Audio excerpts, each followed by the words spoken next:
Hi. All right, so we're going to read The Necklace today. You should have the study guide questions in front of you. The Necklace by Guy de Maupassant. It's got this cute little chick on it. Okay, open up those books, page 293. Let's go.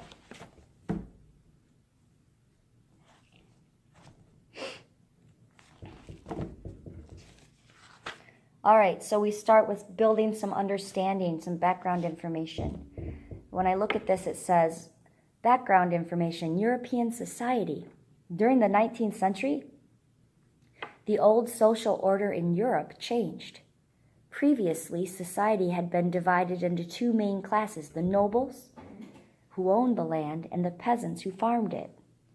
However, as industry spread, a new middle class emerged, and people could rise or sink in social position. Some sought to own material goods as a mark of a higher social standing.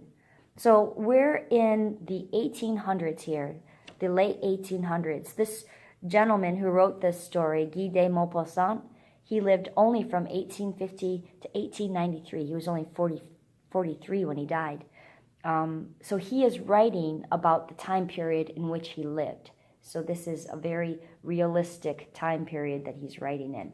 So when we say that society changed, remember this is the time of the Industrial Revolution. I don't know if you've learned about that or not yet, but there were, before the machinery started to be developed, what we had was really rich people and really poor people, and not really anything in between.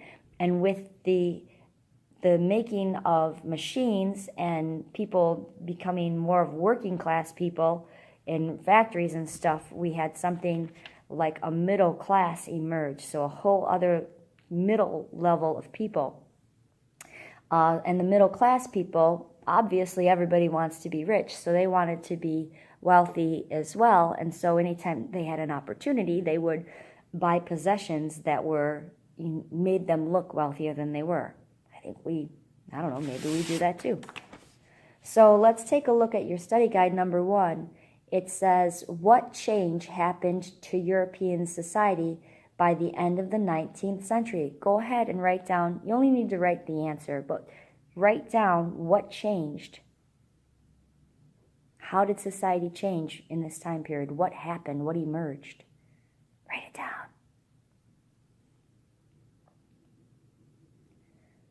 Number 2 on the study guide, I want you to write 2 sentences about this. It says, why do people want to own expensive things? Why do people want to have it? Why do I want to have a Dooney & Bourke purse? Why do I want that? Write at least 2 sentences explaining this, why people like to have expensive things. And in those 2 sentences, use at least 2 of these 4 words. Here are the words I want you to choose from. Obtain, impress, exceed, identity. Obtain, impress, exceed, or identity. So, write me 2 sentences telling me why people would want to own expensive things. And in those 2 sentences, use 2 of those 4 words. Go ahead.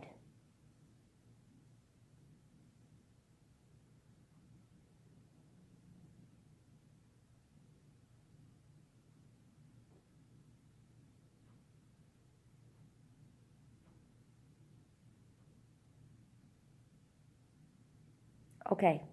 Oh, make sure that you underline the 2 words that you chose in your sentences. I'm going to read now about Guy de Maupassant, and as I do so, you might consider looking at number 3. When did Guy de Maupassant live? Which 3 words do people use to describe the kinds of tales that Maupassant wrote? Okay. Guy de Maupassant lived from 1850 to 1893. Perhaps the best-known short story writer in the world, Guy de Maupassant wrote tales that are realistic and pessimistic and often offer surprise endings. Pessimistic, that means kind of has a negative edge to it. Glass half empty. Friendship with writers. Following his army service, he settled in Paris, where he began to develop his skills as a writer, guided by the famous French author Gustave Flaubert. Maupassant also joined a circle of writers led by the French novelist Émile Zola. And with Zola's encouragement, Maupassant published his first story called Ball of Fat in 1880. The story earned him immediate fame and freed him to write full-time. The Necklace is perhaps his most widely read story. All right, let's get started. Before we jump into the actual story, there are some things I want you to think about. Look at number 4. Which of these statements do you agree with? So I'm going to read a statement, and if you agree with it, circle agree. And if you disagree, circle disagree. Okay, letter A. Do you agree with this? Having expensive possessions is a sign of success. Agree? Disagree? Letter B. A person's physical appearance reveals what his or her personality is like. A person's physical appearance reveals what his or her personality is like. Do you agree with that or disagree? Letter C. People get what they deserve in life. Agree or disagree? Letter D. People should repay all their debts at all costs. Do you agree with that or do you disagree with that? Okay, as we go through this story, the questions on the study guide are in order. So I would recommend this. I would say read the question, the first one on the, that we haven't done yet, like we're going to read number 5. And then I'm going to read the story. And as we go through, what you want to do is, as you hear the answer to these questions, you need to jot down the answers. You don't have to write in whole big sentences. I didn't give you enough room to do that. But you would jot down the answers as we go through. Now let's say we get through the whole story and you missed answers. You didn't get them. You can go to my Weebly page. Hold on, my hair's sticking up. nutteranchorbay.weebly.com, and on the website you would go to the English homepage, and on the English homepage you would find a pull down tab that says literature, and you would be able to find the electronic copy of this story that you would be able to read at home and look up what you need to in order to have your study guide complete. There will be a quiz on this, and I'm a quizaholic, so we are going to have a quiz on the story, so it's important that you pay attention and that you jot down the answers. Let's get started. Number 5 says, what does the author mean when he writes that the character was born, quote, as if by an error of fate, into a petty official's family? Number 6 is going to say, read the first 3 paragraphs and circle the method of characterization that the author is using in this story. Method of characterization.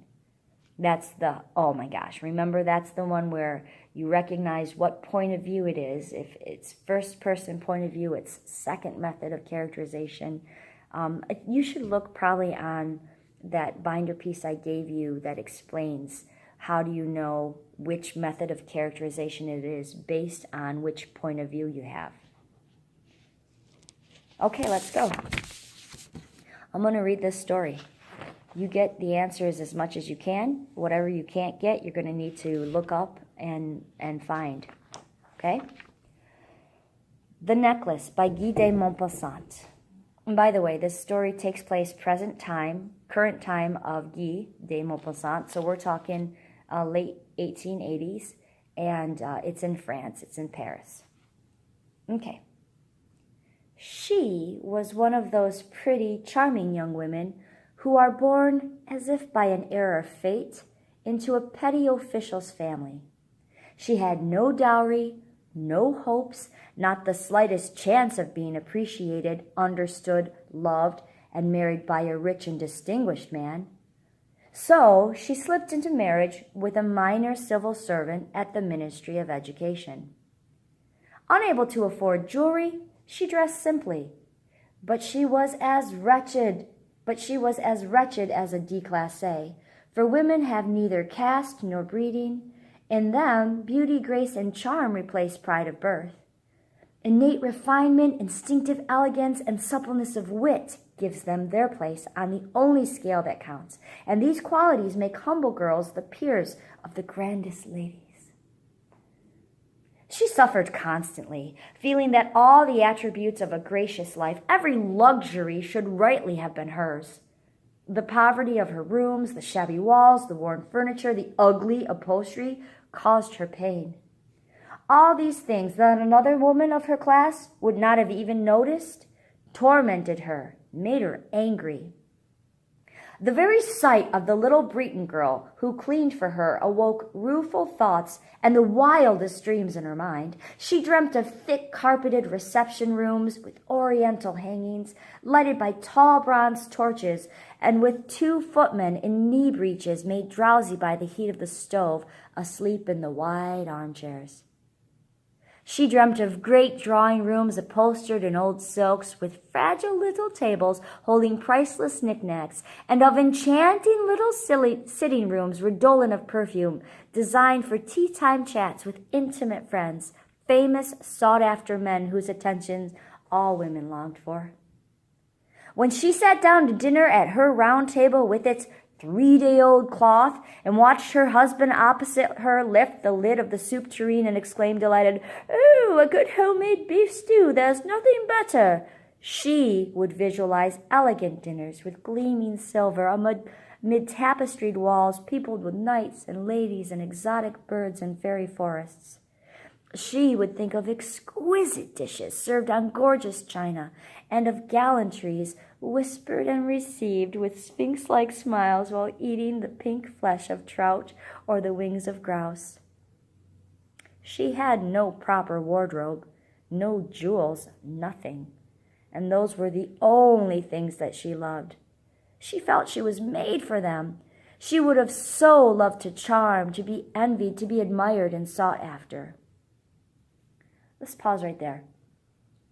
I hope that you have figured out what method of characterization the author is using. Now remember, characterization is what we say when we say how the author lets us get to know his characters.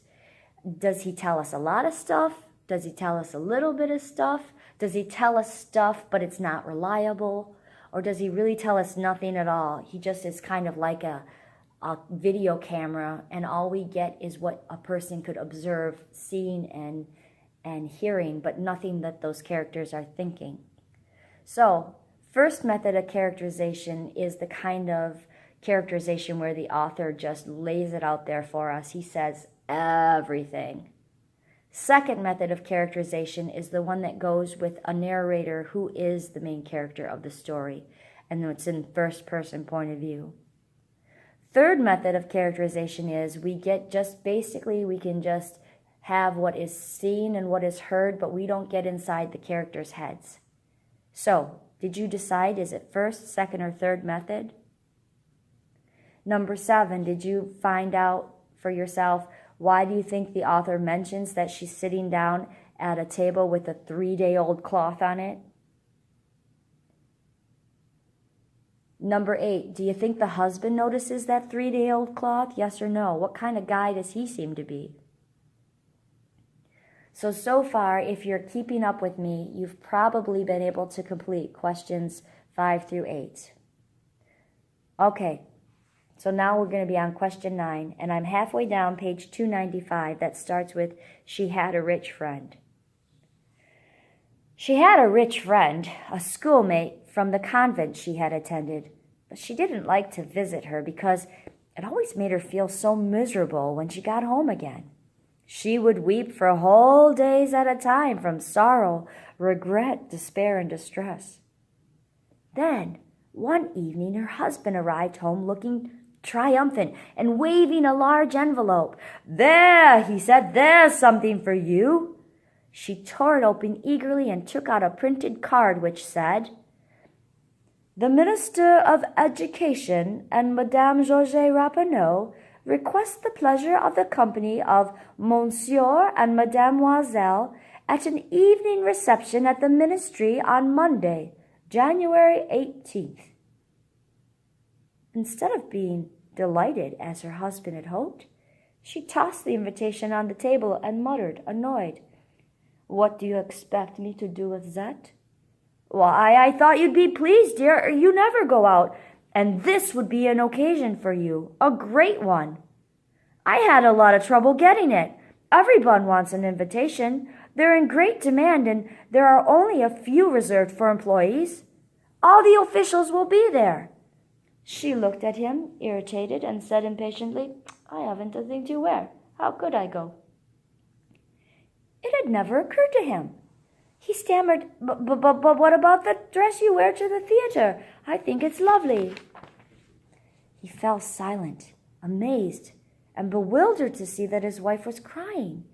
2 big tears escaped from the corners of her eyes and rolled slowly down toward the corners of her mouth. He mumbled, "What is it? What is it?" But with great effort she had overcome her misery, and now she answered him calmly, wiping her tear-damp cheeks. "It's nothing. It's just I have no evening dress, and so I can't go to the party. Give the invitation to one of your colleagues whose wife will be better dressed than I would be." He was overcome. He said, "Listen, Matilda, how much would an evening dress cost? A suitable one that you could wear again on other occasions, something very simple." She thought for several seconds, making her calculations, and at the same time estimating how much she could ask for without eliciting an immediate refusal and an exclamation of horror from this economical government clerk. At last, not too sure of herself, she said, "It's hard to say exactly, but I think I could manage for 400 francs. He went a little pale, for that was exactly the amount he'd put aside to buy a rifle, so that he could go hunting the following summer near Nanterre, with a few friends who went shooting larks around there on Sundays. However, he said, "Well, all right then, I'll give you 400 francs. Try to get something really nice." As the day of the ball grew closer, Mademoiselle seemed depressed, disturbed, worried, despite the fact that her dress was ready. One evening her husband said, "What's the matter? You've really been very strange these last few days." And she answered, "I hate not having a single jewel, not one stone to wear. I shall look so dowdy, I'd almost rather not go to the party." He suggested, "You can wear some fresh flowers. It's considered very chic at this time of year. For 10 francs, you can get 2 or 3 beautiful roses." That didn't satisfy her at all. "No, there's nothing more humiliating than to look poverty-stricken among a lot of rich women." And then her husband exclaimed, "Oh, wait, you silly thing. Why don't you go and see Madame Forestier and ask her to lend you some jewelry? You certainly know her well enough for that, don't you think?" She let out a joyful cry. "You're right, it never occurred to me." The next day she went to see her friend and related her tale of woe. Madame Forestier went to her mirrored wardrobe, took out a big jewel case, brought it to Mademoiselle, opened it, and said, "Take your pick, my dear." Her eyes wandered from some bracelets to a pearl necklace, and then from a gold Venetian cross set with stones of very fine workmanship. She tried on the jewelry before the mirror, hesitating, unable to bring herself to take them off, to give them back. And she kept asking, "Do you have anything else by chance?" "Why, yes, here, look for yourself. I don't know which ones you'll like." All at once, in a box lined with black satin, she came upon a superb diamond necklace, and her heart started beating with overwhelming desire. Her hands trembled as she picked it up. She fastened it around her neck over her high-necked dress, and she stood there gazing at herself ecstatically. Hesitantly, filled with terrible anguish, she asked, "Could you lend me this one? Just this, or nothing else?" "Yes, of course." She threw her arms around her friend's neck, kissed her ardently, and fled with her treasure. The day of the party arrived. Mademoiselle was a great success. She was the prettiest woman there, resplendent, graceful, beaming, and deliriously happy. All the men looked at her, asked who she was, tried to get themselves introduced to her. All the minister's aides wanted to waltz with her. The minister himself noticed her. She danced, enraptured, carried away, intoxicated with pleasure, forgetting everything in this triumph of her beauty and glory of her success, floating in a cloud of happiness formed by all this homage, all this admiration, all the desires she had stirred up, by this victory so complete and so sweet to the heart of a woman. When she left the party, it was almost 4 a.m. Her husband had been sleeping since midnight in a small deserted sitting room with 3 other gentlemen whose wives were having a wonderful time. He brought her wraps so that they could leave, and he put them around her shoulders, the plain wraps from her everyday life, whose shabbiness jarred with the elegance of her evening dress. She felt this, and she wanted to escape quickly so that the other women who were enveloping themselves in their rich furs wouldn't see her. Loisel held her back. "Wait a minute. You'll catch cold out there. I'm going to call a cab." But she wouldn't listen to him, and she went hastily downstairs. Outside in the street, there was no cab to be found.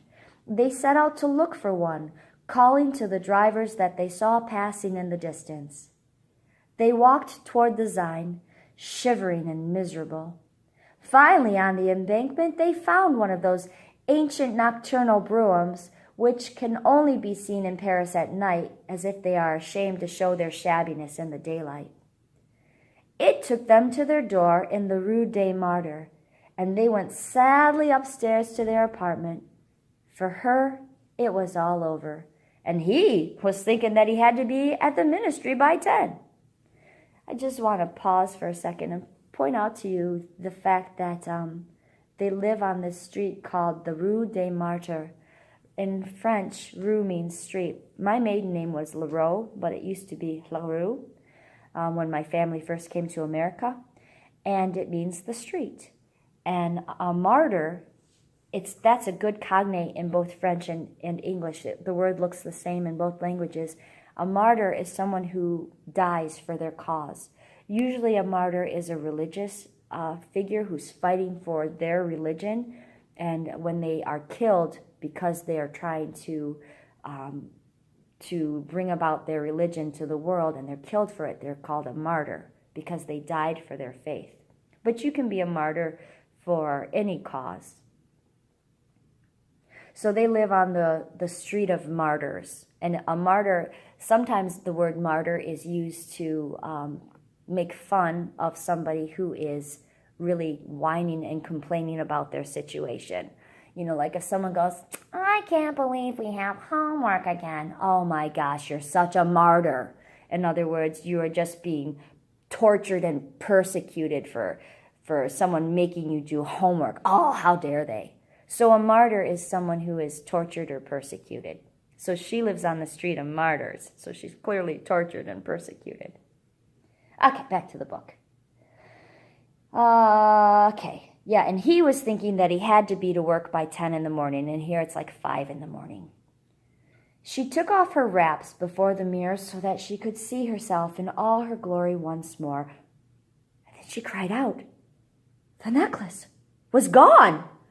There was nothing around her neck. Her husband, already half undressed, asked, "What's the matter?" She turned toward him in a frenzy. The necklace is gone." He got up, thunderstruck. "What did you say? What?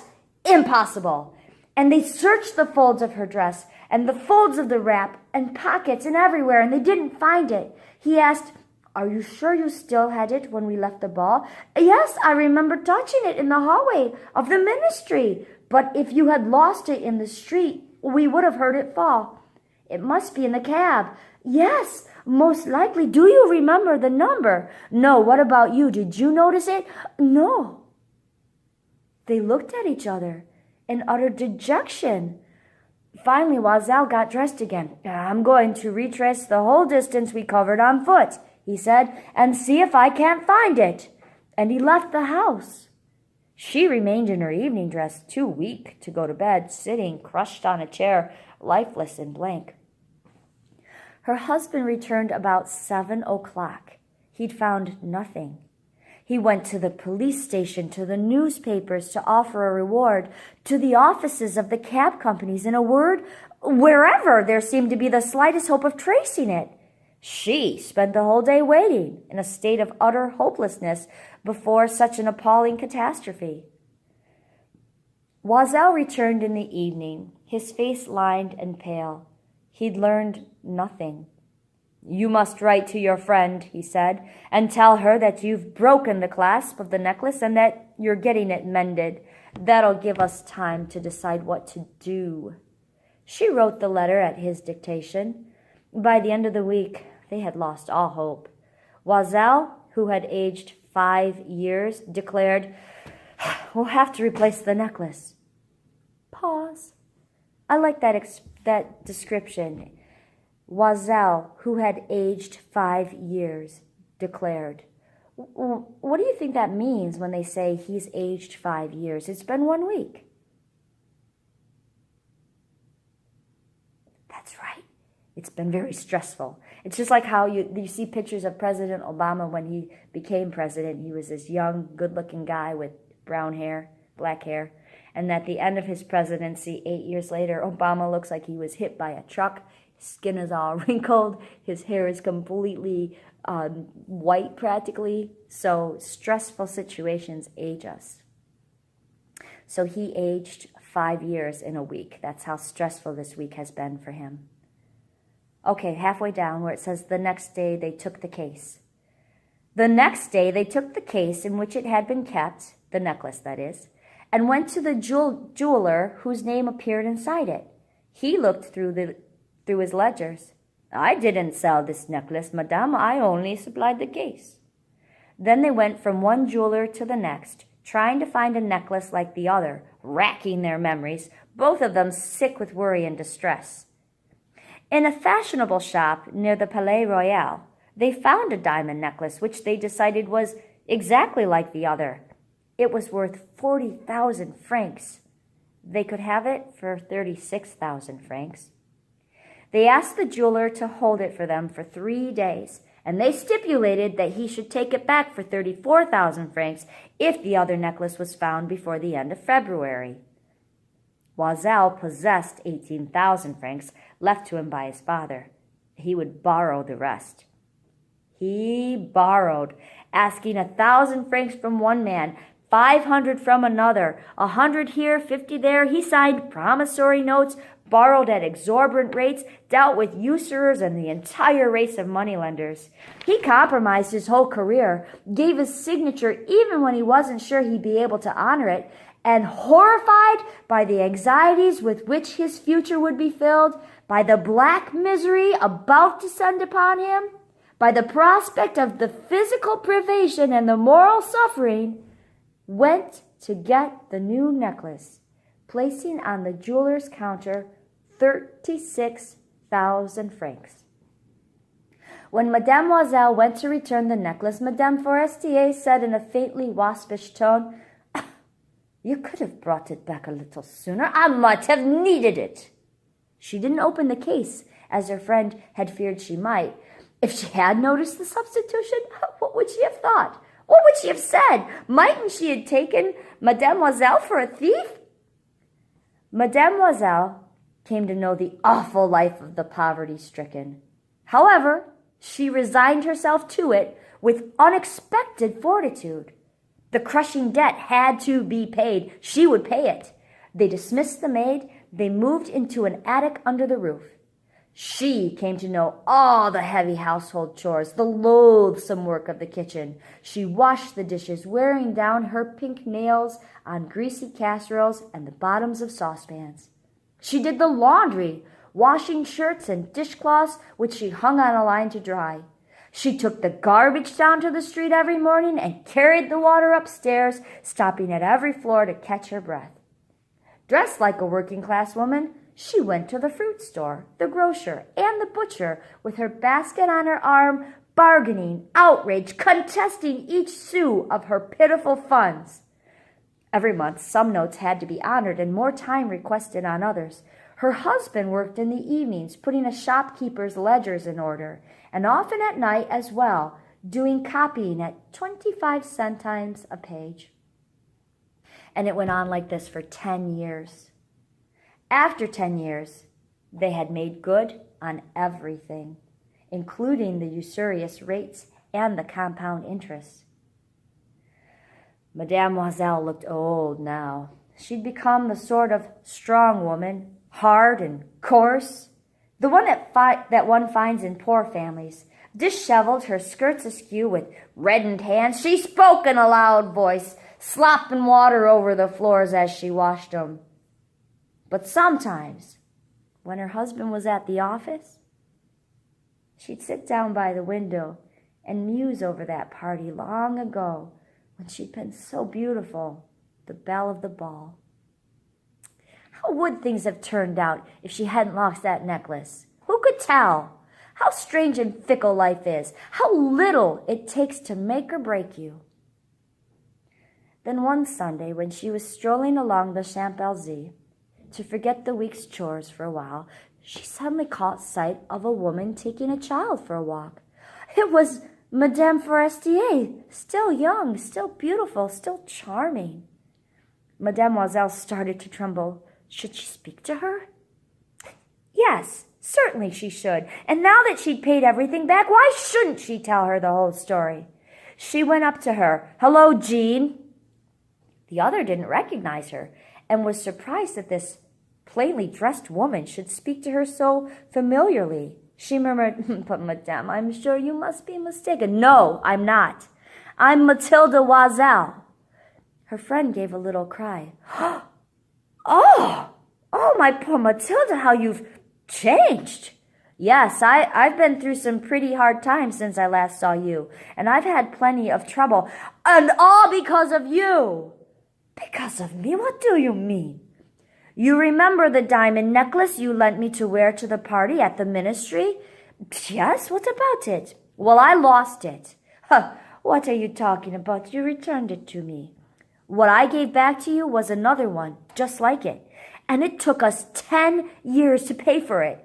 You can imagine it wasn't easy for us since we were quite poor. Anyway, I'm glad it's over and done with. Madame Forestier stopped short. You say you bought a diamond necklace to replace that other one? Yes, you didn't even notice then? They really were exactly alike. And she smiled full of pride, a proud, simple joy. Madame Forestier, profoundly moved, took Mathilde's hand in her own. Oh my, poor Mathilde. Mine was false. It was worth 500 francs at most. The end. All right, so now what you all need to do is simple. Go back through the text if you need to and get just the answers down to these questions.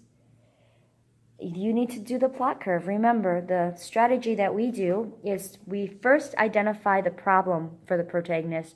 Like, what is the protagonist's issue at the beginning of the story? And then at the end of the story, how is that initial problem resolved? What was it that was the tipping point that caused that change in the struggle? I do want to just give you a hint and tell you that the problem of this story is not that she lost the necklace. That is not the conflict of the story. That's not the conflict. So the conflict is we get the conflict right away on the first couple of pages.